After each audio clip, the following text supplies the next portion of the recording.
Between the misfire and hangfire. What's the difference? One goes off. A relayed. One doesn't go off and one goes off late. Better yet, let me ask you this. How do you know when you pull the trigger whether you have a misfire or a hangfire? If it doesn't go off, She said it. Yeah, she's got all the answers. She just doesn't speak up. You can tell she's a dog. Gun expert in training. What is the answer? It's gonna wait. Yeah, no wait. So what you gotta do, if your gun just goes click, you gotta wait. 1 1,000, 2 1,000, 3 1,000, 4 1,000, all the way to 30. Wow. Hopefully you got another gun, right? So now we got our last ammunition malfunction, which is a squib load. There you go, taking phone calls in my class again, man. Next time I'm gonna confiscate your phone, man. That's the first time. Not again. I haven't had a phone call period. Squib load.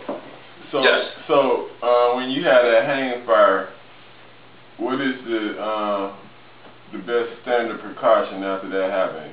Would you just stop and eject them, or put the gun in the safe? take the bullets out? One in the safe direction. Right. Count to 30. And then count to 30. Okay. When you make it to 30 and it doesn't discharge, then you had a what? Exactly. See, she's got all the answers. Misfire, yes.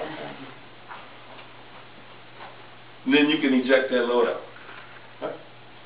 Squib load. This is the interesting one. This is like in between a misfire and a hangfire. I like to think of it as in between. The powdered charge in the cartridge has sufficiently deteriorated not to cause a full discharge, but like a partial discharge. It discharges, but instead of the bullet being fully separated from the entire assembly, the bullet comes loose and it finds itself somewhere along the path of the barrel and it stays there. So it separates and then it blocks your handgun. So basically you have a plugged up handgun.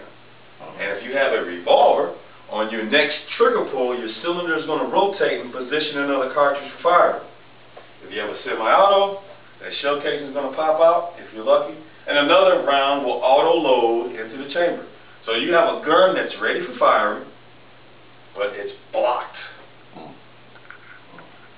What do you think might happen if you shoot an obstructed handgun? It'll blow up? Yes, it can blow up. And if you're lucky, you'll just tear up your handgun. If you're lucky. Might blow your hand up. It might blow a few fingers on the ground. It might involve a